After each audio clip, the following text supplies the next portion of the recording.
Hello, Vande Mataram students.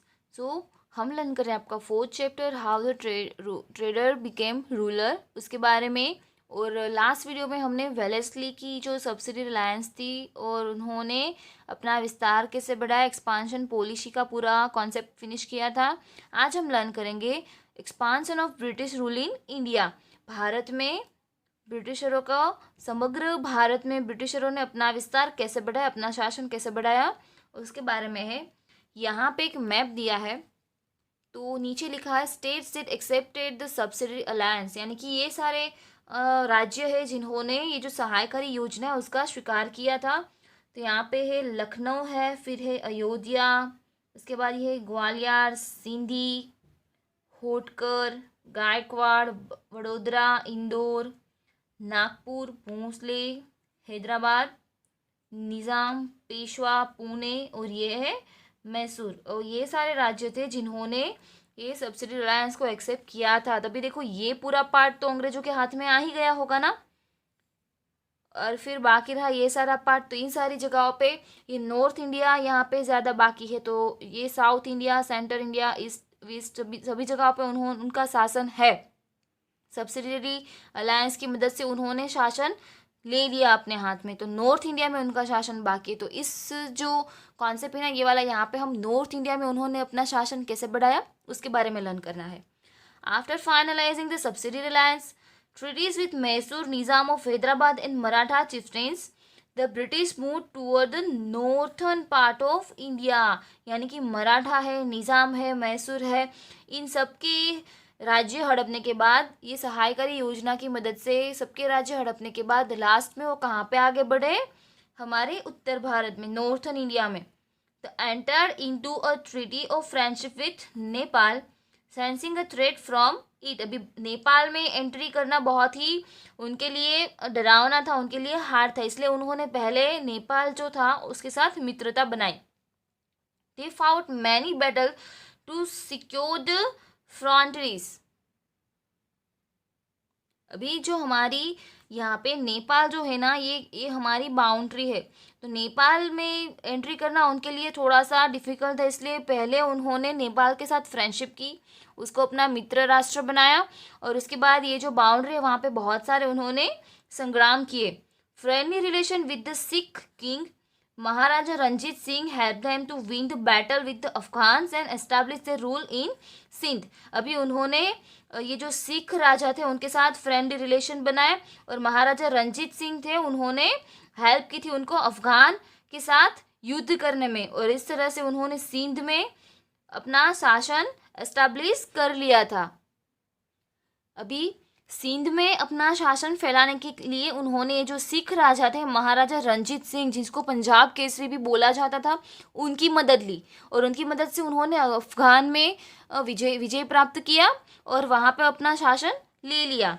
The British had ambition to capture the Sikh kingdom which was a very powerful kingdom, but they could not do so as long as Maharaja Ranjit Singh was alive. जिसने अभी यहाँ पे देखो अफगान में शासन स्थापने के लिए महाराजा रंजीत सिंह ने ही उसकी हेल्प की थी। अभी महाराजा रंजीत सिंह जो थे बहुत ही साहसी राजा थे, बहुत ही बहादुर राजा थे, ओके। लेकिन अंग्रेजों की नीयत देखो आप यहाँ पे कि जो जिसने उसको मदद की उसका राज्य वो हड़पना चाहते थे। जैसे जैसे महाराजा रंजीत सिंह का शासन साम्राज्य आगे बढ़ता था, तो उनकी नज़र उनके राज्य पे पड़ी कि भाई इस राजा को हरा के हम किस तरीके से उनका राज्य हमारे साथ में ले सकते हैं। लेकिन ये जो सिख का जो राज्य था, उनके जो राजा थे महाराजा रंजीत सिंह, वो बहुत ही बहादुर थे, इसलिए जब तक वो जिंदा है तब तक ये काम करना बहुत ही मुश्किल था अंग्रेजों के लिए। सो दे के फ्रेंडली रिलेशन विथ महाराजा रंजीत सिंह। अभी उन्होंने क्या किया कि महाराजा रंजीत सिंह के ही राज्य के साथ उनकी नज़र है, राज्य के ऊपर उनकी नज़र है, लेकिन उनको हराना मुश्किल है, इसलिए उन्होंने क्या किया अंग्रेजों ने कि महाराजा रंजीत सिंह के साथ मित्र भरे संबंध बनाए। Ranjit Singh was a strong ruler of that time. अभी रंजीत सिंह जो राजा थे वो उस समय के बहुत ही बहादुर राजा थे। He had set up a strong army with the help of European officers for the protection of his state। अभी यूरोपियन ऑफिसर्स थे, उनकी मदद से उन्होंने एक बहुत मजबूत आर्मी, बहुत ही स्ट्रॉन्ग लश्कर खड़ा किया था अपने राज्य को प्रोटेक्शन देने के लिए। He had attend victories over many near by states, अभी अपने आजू बाजू के राज्य में सब जगह पे उन्होंने विजय प्राप्त किया था।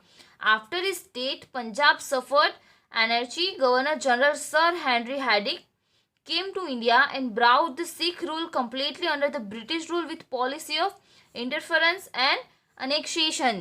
यानी कि जब रंजीत सिंह मर गए तो उनकी डेथ के बाद क्या हुआ कि उनके राज्य में अराजकता फैल गई, यानी कि कोई अच्छा शासन करने वाला नहीं था। इसलिए बीच उनके राज्य में सबके अंदर अंदर एकदम से लड़ाइयाँ होने लगी, कोई शासन अच्छी तरीके से हो नहीं रहा था। उसी बीच कौन आया, कौन सा गवर्नर आया, सर हेनरी हैडिक। अभी वो जो है वो इंडिया में आए और उन्होंने क्या किया कि जब तक ये रंजीत सिंह जिंदा थे तब तक तो वो कुछ इंटरफेरेंस कर नहीं सकते थे, उनके राजकाज में वो एंट्री कर नहीं सकते थे। तो उनके मर जाने के बाद उन्होंने क्या किया कि इंटरफेरेंस एंड अनेक्सेशन को यूज़ किया, यानी कि ये जो इंटरफेरेंस करना कि उनके अंदर जाके दखलगिरी करना और एक दूसरे के साथ भेदभाव करना, इस तरीके से उन्होंने बीच बीच में फाइट शुरू करवाई और लास्ट में उन्होंने जो सिख रूल था वो अपने अंडर में ले लिया। तो इस तरीके से उन्होंने नॉर्थ इंडिया में भी अपना शासन ले लिया। हमें कुछ क्वेश्चन आंसर्स दिए हैं, उसके बारे में लर्न करते हैं।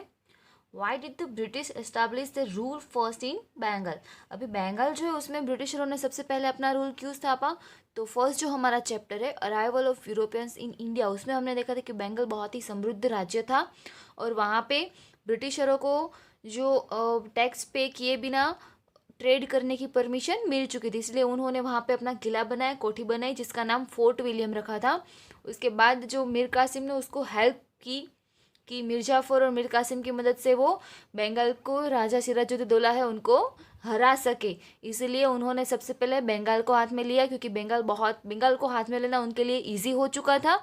एंड वो उस वहाँ पे सबसे पहले उनको टैक्स पे किए बिना ट्रेड करने की परमिशन मिल चुकी थी। अभी टैक्स पे नहीं करना है उनको तो उनका प्रॉफिट भी बढ़ जाएगा क्योंकि कोई पेमेंट किए बिना किसी और कंट्री में जाके और वहाँ पे पैसे कमाना, इसकी वजह से उन्होंने सबसे पहले बंगाल में ट्रेड किया और वहाँ पे ही सबसे पहले अपना रूल एस्टैब्लिश किया।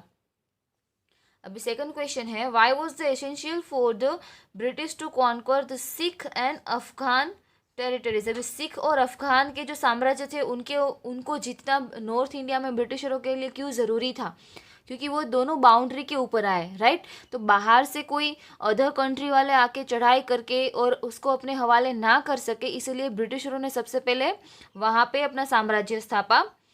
How could the British establish the rule all over India despite of having a small army, अभी ब्रिटिशरों के पास तो छोटी सी आर्मी थी फिर भी उन्होंने पूरे भारत में कैसे अपना शासन स्थापा, साम्राज्य स्थापा। अभी जो सब्सिडी रिलायंस था सहायकारी समिति, राइट, सहायकारी योजना, तो उसमें कुछ रूल थे कि हमारे राज्य के लोग ब्रिटिशरों की आर्मी को यूज़ कर सकते हैं। तो हमारे राजाओं ने उनकी आर्मी का यूज़ किया था और हमारे छोटे छोटे प्रांत के बीच में उन्होंने अनेक्सेशन भेदभाव क्रिएट करके उसमें डिस्प्यूट्स क्रिएट किए और उनके राज्य जो थे अपने हवाले ले लिए। अभी राज्य अंग्रेजों के हवाले चला जाता है तो उसका लश्कर भी उसके साथ चला जाएगा और इसलिए उनकी आर्मी की ताकत बढ़ी और साथ ही साथ उनके पास बहुत ही आधुनिक शस्त्र थे और उनकी आर्मी जो थी वो अंग्रेजों के लिए बहुत ही फेथफुल थी। उसके बीच में कभी भी ऐसा नहीं था कि यूनिटी ना हो और कोई फूट जाए, कोई अपनी सीक्रेट्स जाके हमारे इंडियंस को बता दे, इस तरह के से कोई था नहीं। उनके बीच में बहुत ही यूनिटी थी। इसकी वजह से वो लोग हैं वो बहुत ही शॉर्ट टाइम में और बहुत ही स्मॉल आर्मी के साथ हमारे पूरे भारत में उन्होंने शासन अपने हाथ में ले लिया। ओके, आज हमें इतना ही लर्न करना है। आगे का जो पोर्शन है वो हम नेक्स्ट वीडियो में लर्न करेंगे। वंदे मातरम।